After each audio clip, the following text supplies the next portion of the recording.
Epala, hemen txenabil. Komiki bat marrasten. Edo marrastu nahian.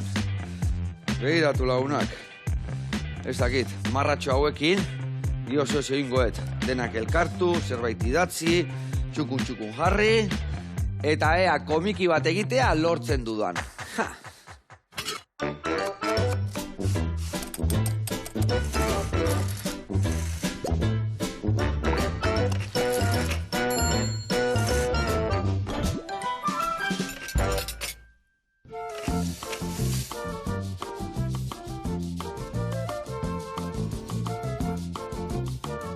Kaixo lagunak, eguerdion, eta Joseba Larratxe ongetorri zer moduz. Aitzongi. Edo Josebizki, edo... Nahi duzuten bezala. Bai? Bueno, ikusi zueze komiki gilearrak haun hemen, ni hortan aritu naiz, baina ez dakit. Zemuzko itxura hartzen diogo nahi. Bai, kasu etorkizuna. Bai, Bai, sukaldea gaizki bali modijua, komikian... Ondo. Hau beste pare bat egilekin nindezu, ezta? Bai, oixe, Arkaitzkano eta Unai Iturrega gidoian, tani marrazkilaria. Ados, ta ni ez naiz Mikel Laboa honekin Euskadi saria jaso ezu, ezta? Bai, hori da. Bai, horre baek IMN otia, zure lanei errepaso bat emango dio, hau bakarrik ez tezu ekarri esku artean, eta Liberian sukaldean ibiliko geha, zemuz moldatzezea. Zeo moldatzen naiz. Zeo moldatzezea? Bai. Ba, katxopo har bat ingo deu, oi askona, eta pare ba lagungarrekin. Adi lagunak, hortxe gelditu.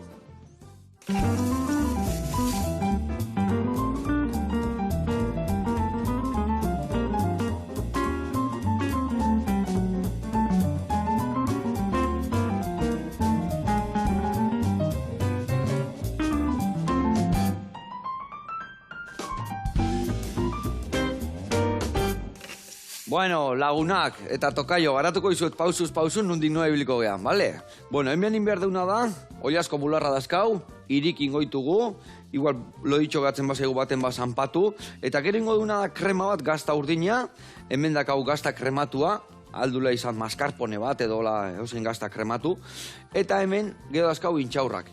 Ingo deuna da intxaurrak golpetxo bat eman sartaian, kurruskari pixkat eukitzeko, bi gaztak nastu, intxaurrekin nastu, eta horrekin beteko deu. Beteko deu gazta krematu horrekin, urdai azpiko pixkat, eta gero denan pasatuko deu, irina, arrautza eta hogi xeetutikan. Prejitu, eta hori izango gaurko katxopua. Baina lagungarri bezala, ingoizkiou, 3 gauza. Bat, perretxiko batzuk sartaian salteatuta oliotan, lagungarri bezala. Gero ingo deu krematxo bat tipulinana, tipulina hauek ingo dituguna da zuritu, bueno, kanpoko geruzak enduko jau, laukitxotan ingo deu, gurun pixkatian sukaldatuko ditugu, eta potxa indaudenean urtanto botako jau, pixkak jo goxatzeko, dena birrinduko deu, eta gero falta zaigun gurinakin krematu ingo deu. Gatza eta piperran puntxua jarriko deu, eta hori katxopon azpin jarriko deu. Eta gero ingo deuna da, juka hau, zuritu, tiratxuak moztu, txip batzuk prejitu, txipak eukitzeko lagungarri bezala, eta gero hemen, debai, gainetikan jarriko jo, rukula pixkat, eta rukula nola hemen ordu erditxo batean berdun, hemen dakau papela esetuta, ondo mantentzeko. Eta hau esan da, lanian jarriko gea, nik atxopokin jarriko naiz, eta zu tipulinakin jarriko zea, bale? Edaki. Bueno, eta zu, margolaria zea, marrazkilaria zea, nola definitzen zea? Nik bezaten du marrazkilaria naizela. Zer desberdintasun dago marrazkilari, margolari batetikan? Bueno, a ber, margolaria esaten duena nagian jenderi etorriko zaio burura pertsona bat kuadro bat marrazten. Eta kuadroak normalian, pinturak, koloriak... Ba, ja oleuakin da bestiakin eta... Nere marrazteko medioa, itzak esaten duen bezala, marrak dia. Ze ni nator esan dezagun komiki gintzatikan. Eta komikietan marra da espresio bidea, zain beste kolore mantxak. Nik marrak eite ditut, eta gero, si eso, koloriak hartzen dio gero. Bale. Ordu nintzak beak entzun da, ja, bakigu bideratzen ditza zertzean, ados. Eta, bueno, eta komiki ja bakarrik eite dituzu, edo gauza gehiago ere bai eite dituzu? Kuadroen bat indezu sekula? Beino ingo nun. Ja margolaria ebaiz, Bai, ez, baina negia esan... Marrazkilaria. Marrazkilaria, eta esaten dena baitere ilustratzailea. Alegia, ipuñei, edo aldizkariei portadak, edo taldei disken azalak, holako ilustrazioak ere egiten ditut. Badakizu, gure profesioan pixka diversifikatu behar da, eta nahi bali badeu soldata atea denetik egin behar dugu. Baina ni nire burua konsideratzen dut zer baina gehiago komikilaria. Marrazkilaria, komikilaria. Bikain. Eta ni ez naiz Mikel Laboa, lan honik, azteko eta behin zoriondu nahi zaituztegu, zeatik saria jaso ezue, eta sari honen ostean ze etorri da, ze izan da lan hau zuentzako? Bueno, lan hau izan da, ez dut hitz egingo Unai eta Arkaitzengatik, niregatik hitz egingo dut, baina bai izan da nire ibilbide profesionalean mugarri bat. Batetikan betidanik izan dizelako Mikel Laboaren oso zaletua, oso fana, nik uste beste euskal herritar gehienok bezala. Baina baita ere aukera eman didalako Unai Iturriaga eta Arkaitz Kanorekin lan egiteko, alako euskal kulturako bi figurain garrantzitsuak. Eta izan da, sentitu dut komiki honekin, euskal kulturari aportatu didala zerbait garrantzitsua. Ze pixka bat izan da aukera bat berriro jartzeko Mikel Laboa eztabaida publikoan, eta berriro beste itzaki bat emateko jendeari Mikel Laboa ezagutzeko eta Mikel Laboa entzuteko. Zerbait base honor danien tartian ez gendula Mikel Laboa inbeste ezagutzen eta hor topatuko deuna? Ba, begira. Zuze topatu ez duetzen nula ezagutzen behataz. Bueno, ni hain zaletu izan da beti da nikan, agian gauza batzuk pixkat argiago nituen, baina nik uste jendeak badaukala Mikel Laboaren figura, edo Mikel Laboaren kantagintza gauza oso solemne bat bezala, ezta? Beti, txoria txori, edo martxa baten lehen notak, edo horrelako kanta grabeak esan dezagun. Eta Mikel Laboa zen pertsona bat umore handikoa.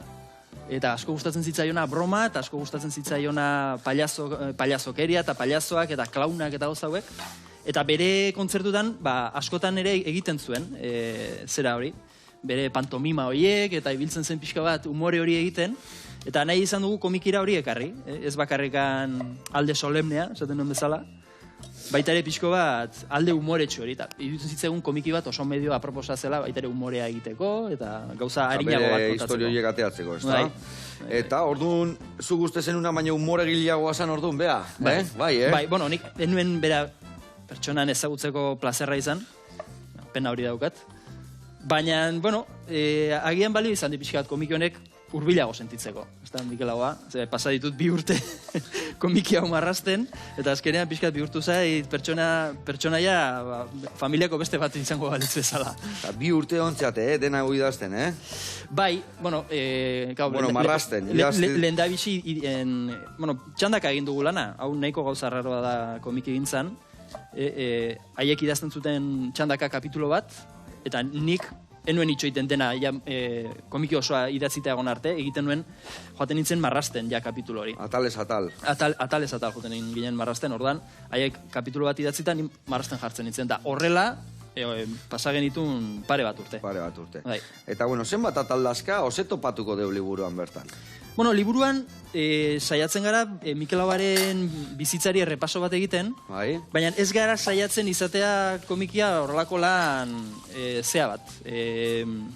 Oso akademiko bat, Mikel Laboari buruzko tesi bat izango balitz bezala. Alegia, bere datu guztiak, non jaio zen, zenbat anaiarre bazituen, non ikasi zuen.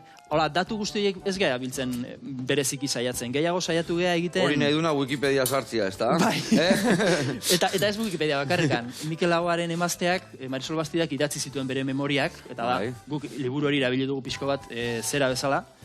Ardatz bezala. Ardatz bezala, baina saiatu gara egiten gauza bat libreagoa, onirikoagoa, gehiago saiatu gara plasmatzen Mikel Laboaren mundu sentimentala, edo utzi digun ondare sentimentala bere artearekin.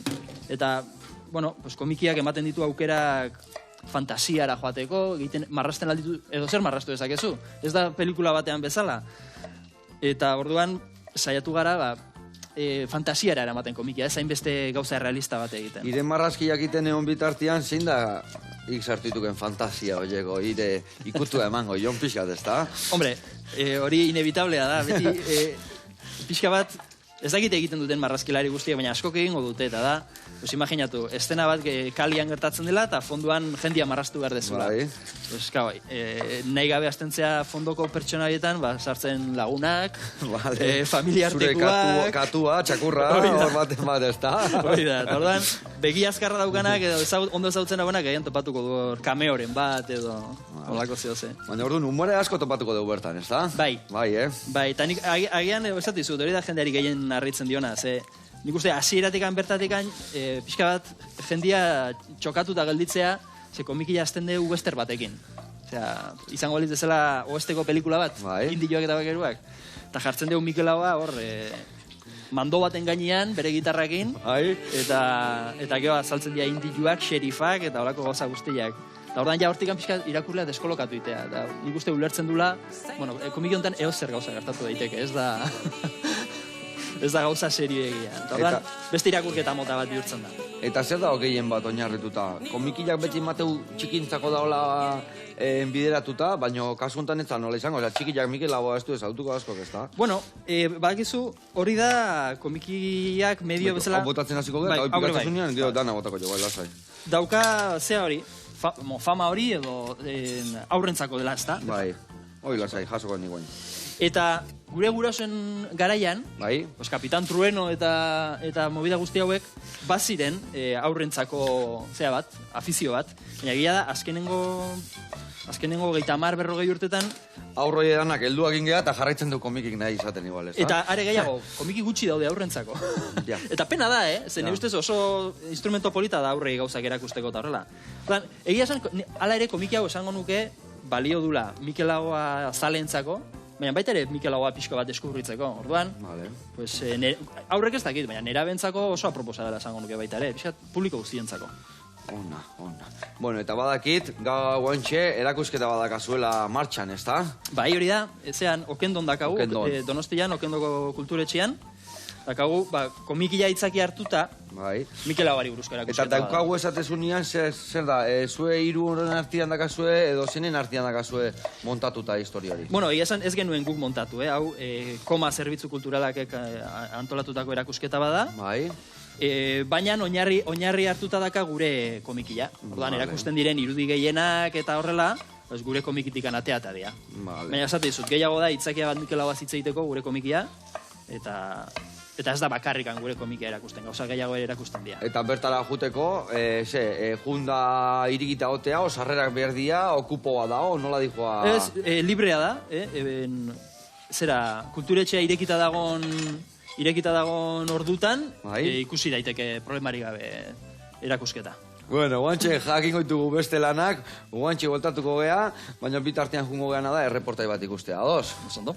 Zehazki jungo gea Gorbeiara eta bertan egongo gea Piper Beltz, Will Cookinekoak, eta ikusiko zue, kalen zukaldatzen du eta gauza berezi egite ditu. Goazen bertara.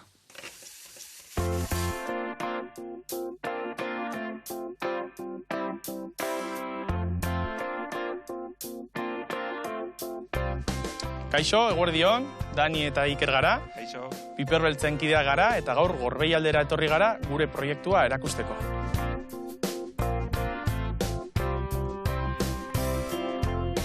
Bueno, Piper Beltz bikidek sortu dugu. Proiektu audiovisual bat da, sare sozialetan gaude. Gure proiektua 2008an jaio zen, konfinamendua eta gero. Nahi genuen bilatu pixka bat proiektu bat non lotu bertako produktuak eta gure paisaiak, hauek erakutsi, eta horretarako sortu genuen gure karroa, eta leku batetik bestera ibiltzen gara gure produktuak eta paisaiak erakusten. Normalean hautatzen dugu produktu bat edo garai bat, eta horrekin erlazioa duen errezeta bat hautatzen dugu, orduan mugitzen gara leku horretara, karroa eramaten dugu, eta azkenan errezeta bat egiten dugu, Danik grabatzen dau, eta nik sukaldatzen dut. Bueno, behin proiektua salduta, orain ikusiko dugu nola egiten dugun errezeta bat.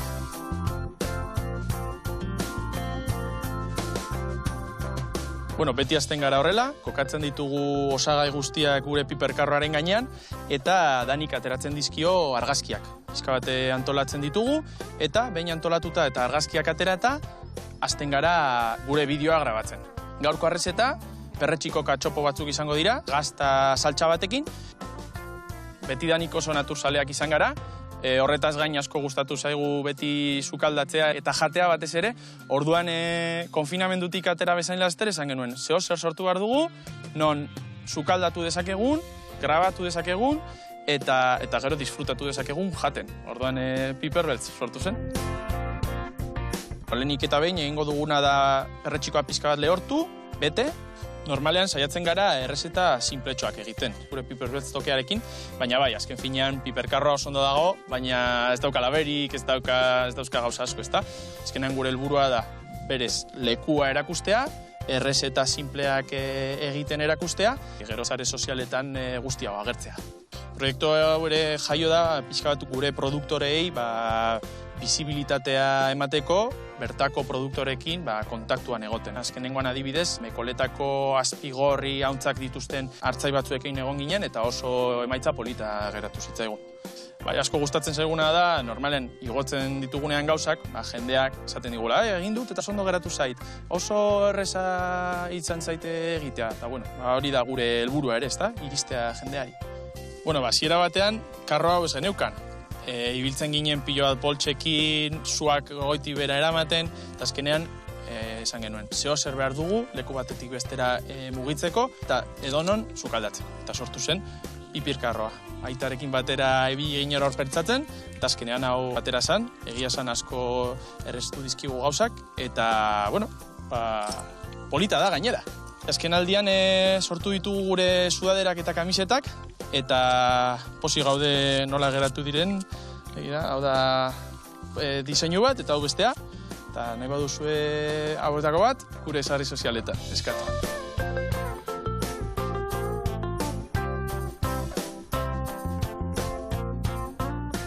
Behin katxopoak ditugula prestatuko dugu ere beste saltsa bat, bertako gazta ordin baten saltsa, ja bukaeran gehitzeko, azpikaldetik jartzeko, oso zapore hona emango diola. Gaur Gorbei aldea erabaki dugu grabaketa puntu moduan, baina egon gara pilo bat lekutan. Pilo bat mendietan, Hondartzan ere muskizen ibili ginen, Anboto aldean ere ibili gara, 50 errezeta ditugu iaia, orduan 50 leku ezberdinetan egon gara, beraz, leku askotan egon gara. Jendea alboti pasatzen denean harrituta geratzen da, esatute, baina, zer da tramankulo hori, zertan ari dira hemen erdian sukaldatzen, baina, beti gerturatzen direnean, igual zeo zer ematen diegu jateko, eta beti galdetzen dute zertan zaudete, eta esaten diogu, eta beti jarraitzaio berriak lortzen ditugu. Saltsa prest, katxopoak prest, platerra prest, dena grabatuta? Bai, venga, orkestera.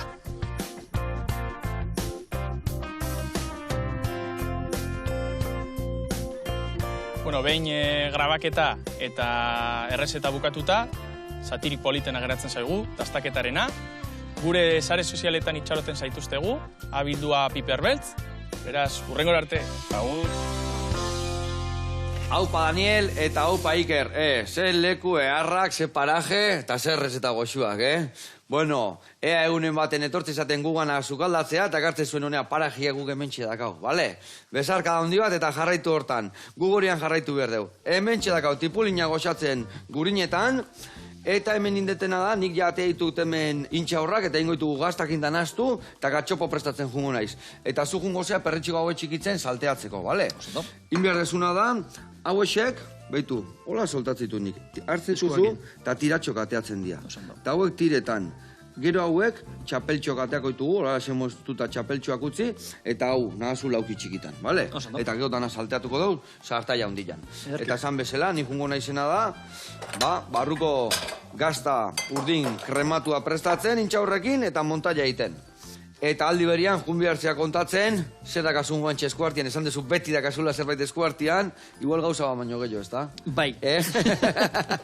Batekin hasi. Nahiago nuke gauzak banan egin, baina tamalez batzutan ez da posible. Estik erresa. Eta torte ditu genian olatuak, horretan arramatik, Hartu behar gaina. Hartu inbiar olatua, eta venga, segi martxan. Bai.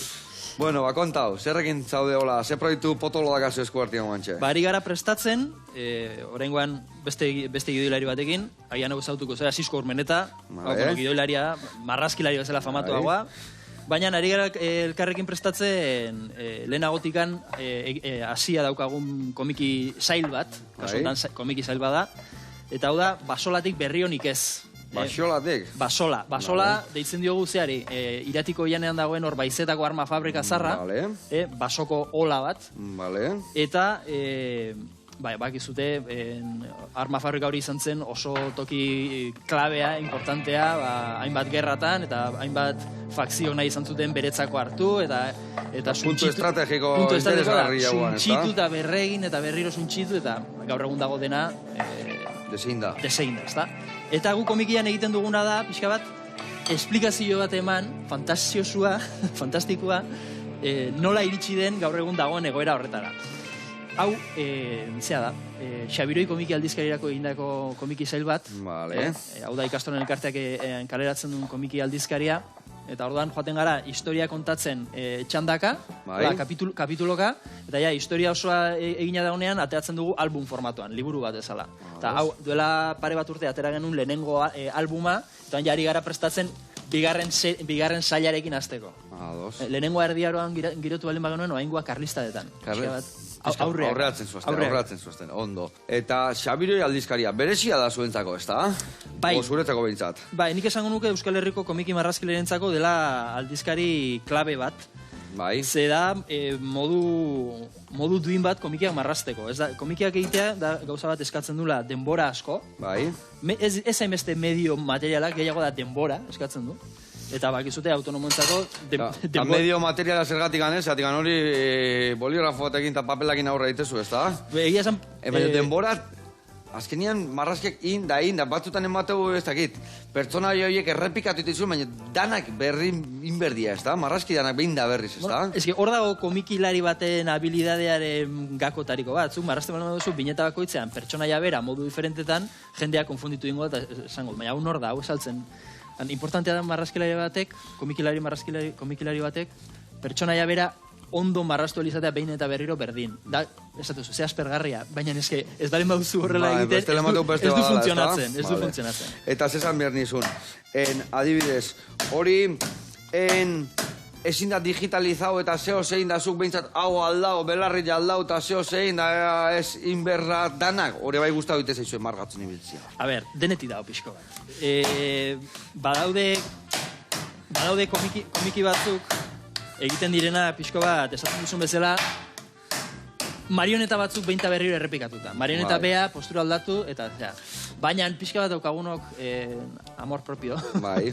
Gustatzen zaigu marrazki bakoitza zerotik egitea. Gehiago orgulloa edo, ezta? Marrazkilari orgulloa edo. Bueno, eta Xabiroira bueltatuz. Komikilentzako eskola oso oparua dek, ezta? Hortik asko atea zeat, ezta? Zure lehendabiziko komikia bertan idatzi zendun? Ez. Are gehiago, niretzako... Baina bertan lana emandik, ez da? Bertan pixkat... Bai, dudik gabe. Niretzako, komikilari gazte bezala, Xabiroien komikia kaleratzea zen, helburu bat, esan dezago. Barkatu, itziten eixan hemen dudin behidan, bale. Helburua esan orduan, ez da? Bai, zen pixkat, Xabiroien kaleratzea niretzako zen gauza importante bat, eta lortu nuenean, niretzako izan zen, nire bilbide profesionalean, haizu, aurrera pausu bat. Egia zen, orain... Ondo esan duzu, Xabiroi eskola ona edo kantera hon bada komikilarientzako. Lehenago esan dizan bezala, Xabiroik ematen du aukera komiki luze bat modu duin batean marrasteko. Zugoten zera kapituloka marrasten, eta ere kapituloka pagatzen dizute. Pentsatu nire zula egin komiki bat, 150 orrialdetakoa, eta argitaletxe edo entidade gutxi daukate kapazitatea hori hola finantzatzeko. Eta hasi berdek, lan egin berdek, eta hori hasieratik antana finantziatzea oso zaila. Hori da. Eta ze mutziok komikigileen situazioa bantxe egoera? Begira, Euskal Herrian oain ari gara bizitzen momentu nahiko gozoa. Hasi botatzen honea perretxiko gene, bai. Ari gara, bai, ze egia da, 80 garren hamarkadan, egon zen momentu hon bat Euskal komiki gintzarako, ze bazeuden revista eta fanzine pilo bat. Bai. Baina gero bakizu Xabiroi eta oiza Xabiroi Ipurbeltz eta hauek zuke agian ezagutuko zenun aurra zinela Ipurbeltz hori zen komiki aldizkaria. Baina gero 80 hamarkadan pixka bat gainbera moduko bat egon zen komiki gintzan, eta ez bakargan Euskal Herrian, mundu mailan ere pixka bat baztertua bezala galditu zen agian. Haiz, zergatikan edo... Ez dakigu ondo. Ez dakigu. Modak izateituk eta... Bai. Baina, azkenengo 10-15 urtetan, mundu mailan ere bai, komikiak olako gorakada bat bezala izan du, eta egia da, Euskal Herriera agian pixka beranduago iritsi da gorakada hori, baina esan daiteke azkenengo 5 urtetan, gertatu dira faktore batzuk, Xabiroi aldizkariaren lana alde batetikan, baina baita ere adibidez, Eusko Jaurlaritzak baina ematen ditu komikia marrasteko diru laguntza bat. Vale. Eta ordan... Bai, laguntza hori beti ondo tortzen dira, ez da? Bai, zu pentsa, bazoden ideia asko, ja gidoiak idatzita, baina kajoian sartuta, ezin marrastu. Ezin aurreatea, ezin kaleratu. Hori da, eta orduan laguntza hauek balio izan dute proiektu hauek aurrera ateatzeko. Eta balda arrobila, gaztiak, guain hainbeste bakizu, hainbeste youtuber da hainbeste zean nahi du izan, ez dakit balda, o batzu, nik komiki gilea nahet izan, ni margolaria nahet izan, topatze aldia, o kostaitea. Ba, esango nuke badagola. Ez da, nik esango nuke youtuber gehiago daudela komikilariak baino, baina nala ere, iruditzen zait badela gauza bat apreziatzen dena marrazkilariarena. Naiz eta gaur egun bakizu daudela asko inteligentzia artifiziala eta olako gauzak, hala ere, esango nuke, habilidade hori dela gauza bat apreziatzen dena. Eta ari naiz ikusten pixkanaka egile gazteak eta gauza eta asko postu nahuena da, ari naiz ikusten Instagramen da horrela, neska gaztiak komikiak egiten. Eta komikia beti izan da gauzat oso gizonezkoena, eta hori asko postutzen naiz hori ikusten dudanean. Ze ona. Bale, hau ja listo zekat, baina urdai azpiko etxe sartu dut kaikua. Bueno, hau garritu, eta nik bizartian urdai azpikoa sartuko dut. Bota jotena da gatza oso gutxi, Zeatikan, badaka hemen, gatzakin, gazta urdina, nahiko potente dana, baitare, jarriko jo guain urdai azpikoa, orduan bakarrikan gatza pixka bota jo kanpotikan da piperra, Gehiagik gabe. Bestela gero potentegi gehatuko zaigu. Bueno, Joseba, eta arrobilakin nahi ginala, eskoletatik ere bai ibiltze zehazu, ezta? Zer egiten dezu zehazki eskoletan? Zer erakusten diozu gaztetxuei?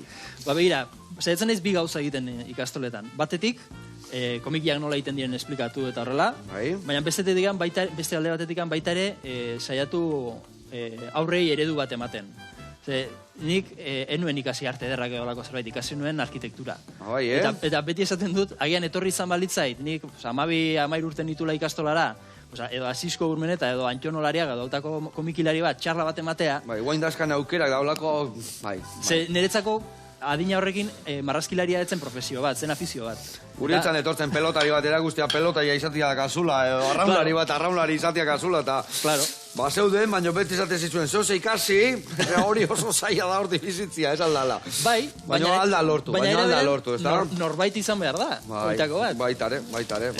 Eta niri beti, zer ikasi behar den erabakitzerakoan eta beti bideratzen zizuten gauza teknikoagoetara, eta horrela. Eta nire familian denak arkitektua dienez, ba nire arkitektua. Nire hola zinitzan zukaldaritzakin, Zertik, nire nahi nun... Eso bukatu nun da nahi nun, automozion, motorrakin ibiltzeko, eta zitxan nahi taki, aurrena zeratik ez zukaldaritza ikasten. Zertako nahi automozion, mire motorra askarra ibiltzeko, nire bakizu, beti motor gainean. Eta azken esan, bale, zukaldaritza ikasiko, eta gero ja gozo gintzan izeko geak utzizin, da bestia, eta hemen txegalditu nahi, eta gila zan, ba, ez dakit, igual ateako zegoen dinere artia egunen batian, Agian, bai. Moengo zemen da, Bueno, hemen txein deuna da, katxopo, ikusi zuze katxopo errain deun, hor dakau beteta, gero inbiar deu reboxatu eta pregitu, tipulina ingo diuna da guain hemen urpixka botako deu dena goxatzeko, eta dena ur hori murrizteanian, ingo deuna da gurinakin, ja, goxatu, pixkat, hola, ikuste zuet. Hola, peatuta da ondan harrapatzeu eta gaurko bertako dena ondo xamurtukoa. Eta gero ingo du birrindu beste gurinakin, gero inber deuna da juka hori zuritu eta pregitu, eta ingo deuna da bitartean erreportai bat ikustea, jun. Ados? Eta zehazki jungo gea, kuarto imitat dendara, eta bertan gauzta urdinak ikusiko ditugu. Ikusiko zuze gauza jarra.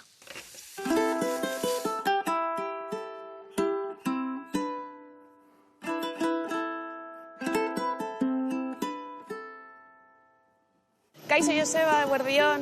Hemen gaude berriz ere, Olga eta Gentzane, kuarto imitat dendakoak, eta gaurko egunean gazta urdinei buruz hitz egingo dugu.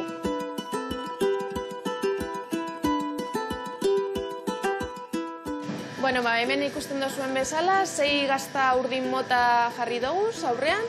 Denak urdinak dira, baina jatorri desberdinetakoak. Hau Alemaniakoa, hau Galiziakoa, hau Kantabriakoa, Italiarra, eta hauek biak ingelesak direz. Kasu honetan denak dira behi esnearekin egindako gaztak, baina normalean beste esne motarekin egindako gaztak izaten dugu ere urdinen atal honetan. Lehenengo gazta hau Alemaniatik dator eta gazta urdinen inguruan daukaguzan gaurre iritzi guzti horiekin akabatzen dau, ze gazta honek krema hirukoitza dauka eta horrek egiten dau gazta leuna eta zaporetsua, baina suabea izatea. Lehenengo gazta hau oso krematsua da, baina hau askoz gehiago, hau Italiatik dator eta gorgonzola deitzen da. Eta zapore aldetik gazta urdina gustatzen zaienentzako beste aukera bat izan daiteke. Hirugarren gazta hau Ingalaterratik dator, eta kasu honetan oso ondo ikusten da nondik datorren gazta hauen izena.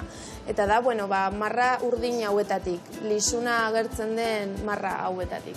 Tekstura aldetik ez da besteak bezala hain krematsua, eta kolorea egia da oso erakargarria dela. Kolore honek ematen dio landare baten kolorante naturala eta atziote izena dauka. Zapore aldetik apur bat fuerteagoa da, baina ez da daukaguzan fuerteena. Eta amaitzeko, gazta honekin goaz, Kantabriatik dator eta Pikon Vejes Tres Biso izena dauka.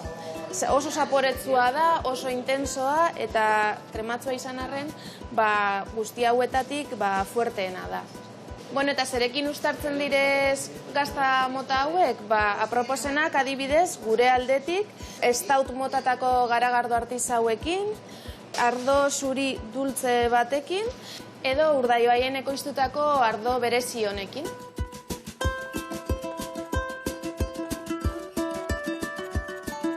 Joseba, mila esker bizitagatik berriz ere, hemen daukazuez gure gazta urdinen arteko batzuk, eta gehiago ezagutu nahi badozuez, hemen itxarongo zaituztegu Kuarto y Mitad dendan, Bilboko erdialdean, Pozas kalean. Hurrengora arte.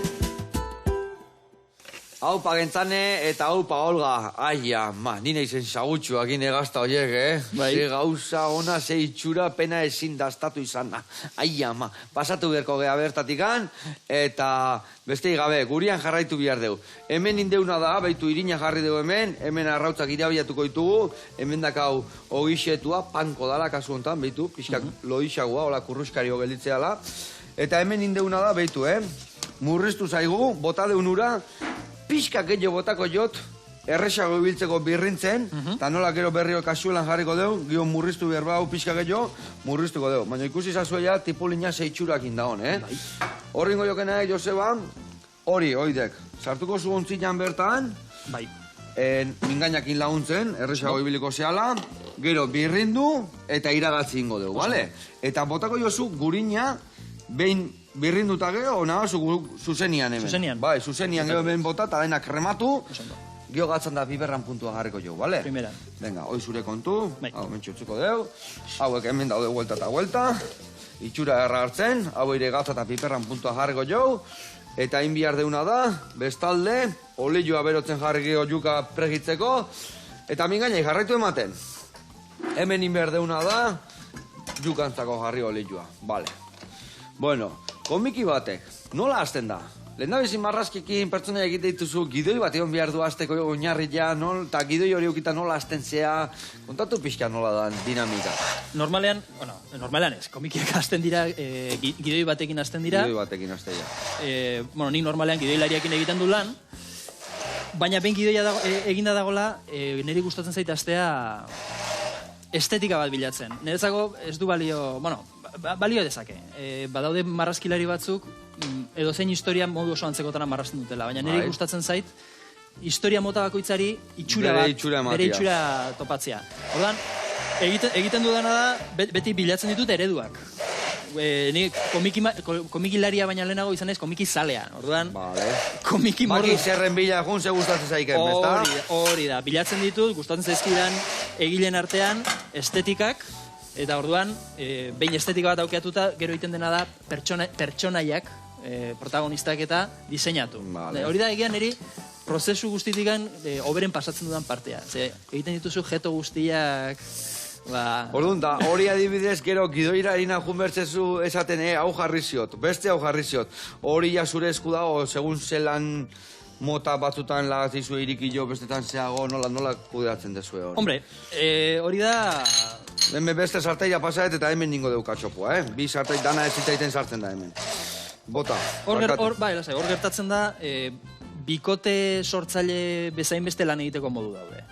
Eta orduan, niri gustatzen zait pixko bat ematen didatenean, libertadea, nire... Erresago gogo gehiokin da zure ikutu emateko ere bai, ez da? Pixka bat nire autore sentitzeko.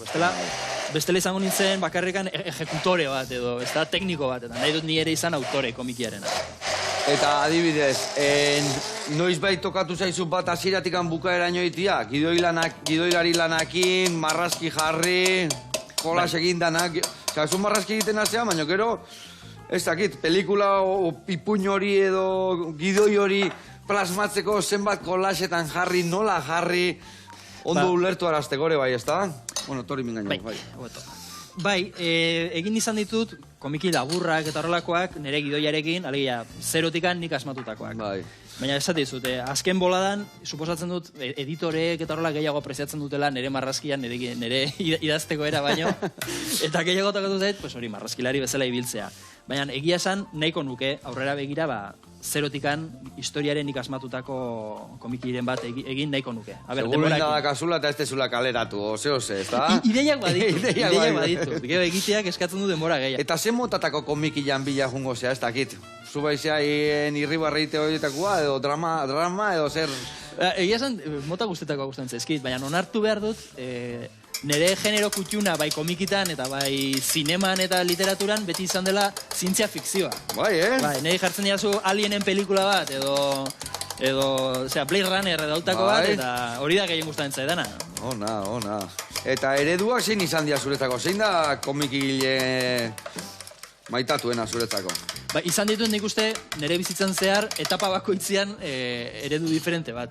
Adibidez, nire diruakin erositako lehenengo komikiak izan ziren Dragoi Bolanak. Ona. Orduan, egilea zen Akira Toriyama, eta niretzako 12 urtekin Akira Toriyama zen eredu nagusiena.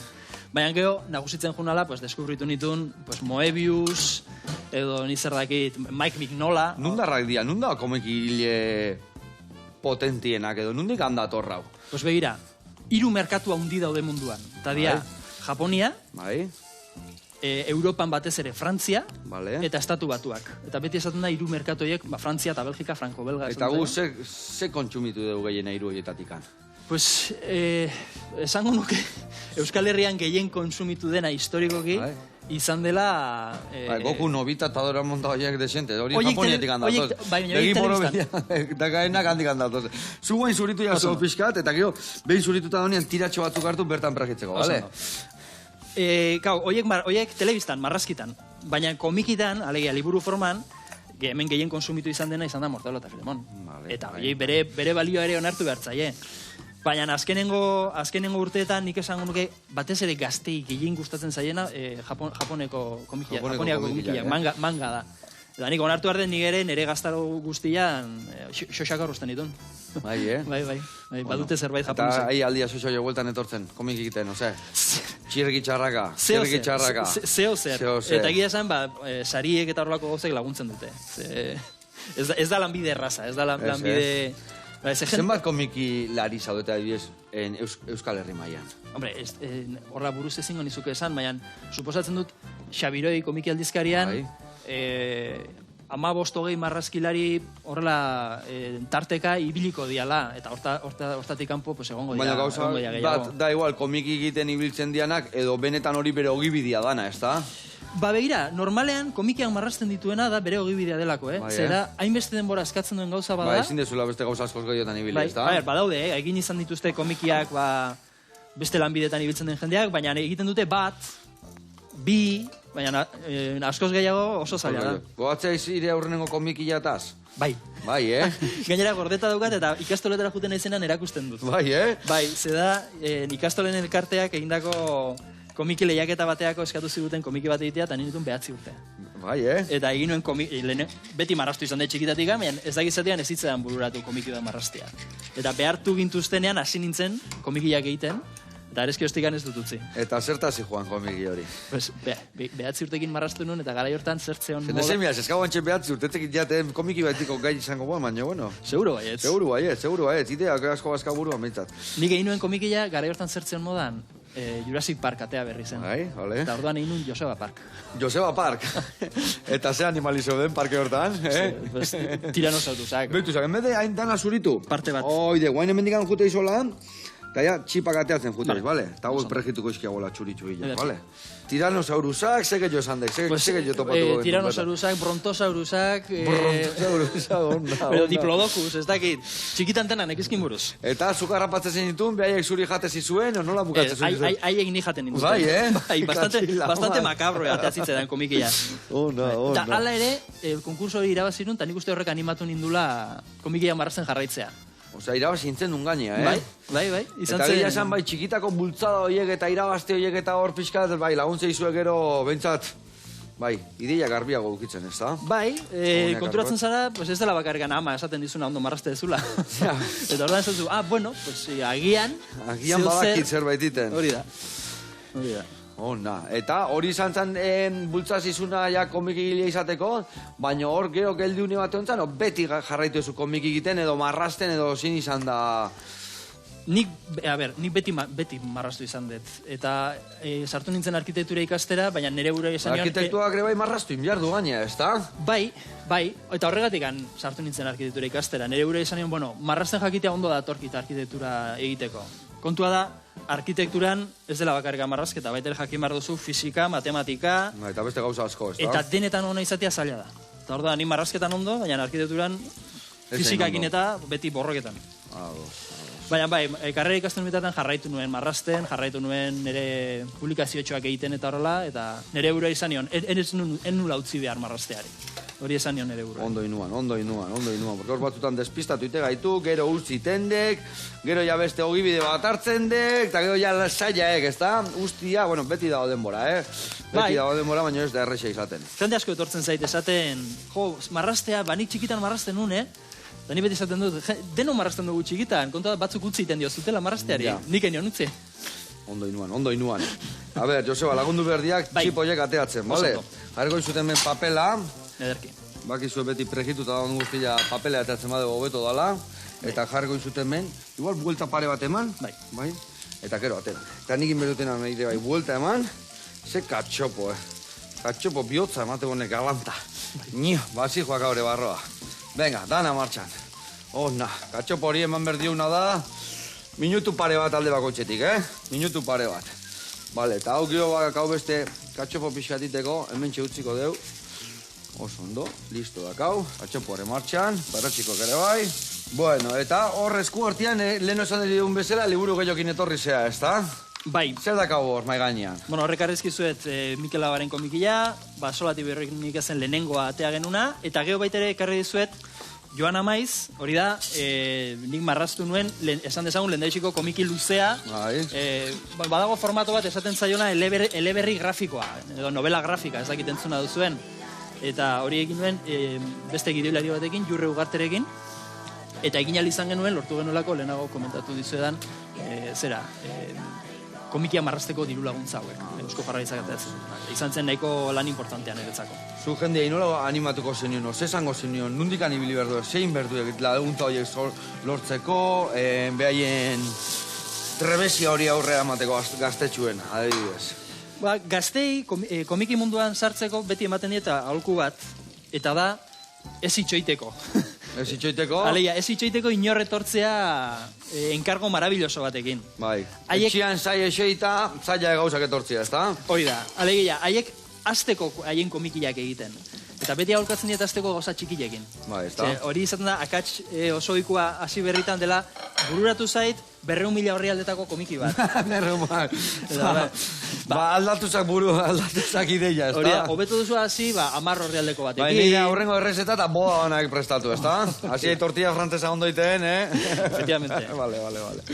Ulertuta. Eta hori da, gauza hasi eta buka, da satisfazio handi bat, eta zure buruari erakusten jozu kapaza zehala. Zeuze hasi eta bukatzeko, ez da? Eta gauza txiki hori debentzat familia giruan aurkeztu, o eskolan, o zeo zeta. Bai. Eta jendea esatizunien ondo ditula, jarraitu. Eta esaten maizu ez dagoela ondo, ikasi iten ondo, Beti? Hori da. Inoiz ez da gelditu bihar. Bueno, hemen txein bihar deuna da, katxopo honei, a ber nola da hon, eharratin glau hain diuna hemen. Minutu bat falta zailo honei, minutu bat gehiago itxoingo deu, honei beste buelta bat emango jot, azkenengo kurruskari hautzi aldea bai, eta guantxe gatoz platera latzea. Perretxiko ginda dakao, behitu ze saltxein deun tipulinena, indun, tokaiok. Eta gero juka datu gatza bota, eta platera haratuko dugu guantxe. Bueno, lagunak, dena prestak hau, Joseba eta Bilok, Ez nuen katxupo barruti gordina da, eta bakizue. Hemen gatza pixa bota jo, jukai, rukula ere bai, eta banoa, platera haratzea. Noiz arte dago zabalikan, okendu hola badakit. Bai, urtarrilaren 27 arte gongo da ikusgai, Mikel Labari buruzko erakusketa, okendoko kulturetxean. Bikain, eta esan deun bezala, ze ordutan, ojun, da zabali badin bado, barro aldalagun, ez da? Bai, kulturetxearen ordutegilean irekita balin badago, sartu zaitezkete libre ikustea. Barroa, ikusi, goxatu, eta gebakizue pasio bat eman donostin, da, ez da? Ez aldala, ezin hobe. Bueno, eta zuk, zein berezu egun hauetan geho. A ber, beti galdetzi jo jendia eta ez dakit, guain, ondartza salia zean, bendia jungo zean, oso gustali zeizu nitia, guain. Beti etzea, margotzen ibiliko, ez da? Pues egia esan, ia beti egoten naiz. Ia beti margotzen nahi. Ia beti egoten naiz, marrazten. Egia esan, azken bolada oso lanpetuta ibili naiz, zorionez. Zorionez. Eta horrela izan beti tarte luze batean. Lagun batek hori izati beti. Kiston liautan itxio, jatetxia bete eta zikat, ezin dut. Luxury problem. Hori da, luxury problem. Bueno, lagunak, hemen dago, egundoko katxopua, perre txiko, juka, tipulin saltxa eta rukulakin. Bueno, guantxe geldituko gara hemen gu, gaur egun ikusi, eta hori eundoko bokagoa sartzen. Agur launak, eta gio lasai, tak komikirako. Nia!